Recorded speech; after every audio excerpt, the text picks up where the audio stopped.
हिंदी में बोलेगा बांग्ला? अच्छा, नमस्कार, আমি শিপ্রা দাস, কলকাতা থেকে আমরা 6 জনের টুরিস্ট হিসেবে আমরা এসেছি। 3 দিন বৃষ্টিতে আটকে গেছি, কিন্তু আমাদের একজন পেশেন্ট আছেন, ব্রেন হ্যামারেজের পেশেন্ট, সেরিব্রাল অ্যাটাক হয়েছে। 17 তারিখ উনি হসপিটালে ওনাকে দেখিয়েছেন, আগামীকাল উনার डेट, किंतु আমরা এখানে এসে इसका मोड का नाम क्या है, রংটংয়ে আমরা আটকে গেছি। 2 ঘন্টা আমরা আটকে গেছি রংটংয়ে।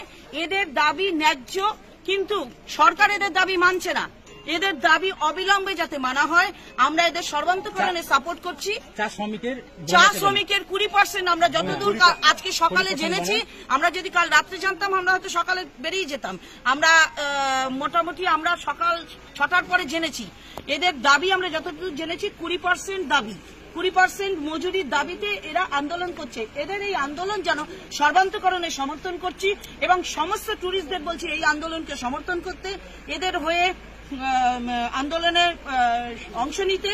আমরা যদি সময় থাকতো আমরাও এদের সাথে আন্দোলন নিতাম, কিন্তু সরকারের উচিত এদের দাবিকে সর্বান্তকরণে রূপ দেওয়া। আমি শিপ্রা দাস, আমার সাথে ডলি দাস, আমরা আছি। আমাদের কাছে অনুরোধ যে সরকার একটু ওনাদের কথা শুনুন, ওনাদের ন্যায্য দাবি যা সেটা একটু যেন কনসিডার করে সরকার দেখুক।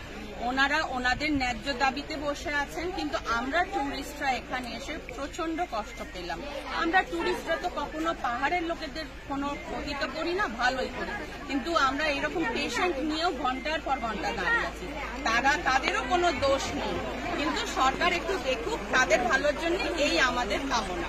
আমরা কখনো কোনো জোর করিনি, আমরা ওনাদের কাছে কনভিন্স করিয়ে সমস্ত পেপারস দেখিয়েই করছি। আমি শুনেছি আমাদের মুখ্যমন্ত্রী মমতা বন্দ্যোপাধ্যায় পাহাড়ে এসছেন, উনি এই ব্যাপারে যদি একটু দৃষ্টি রাখেন খুব উপকৃত হব। নমস্কার।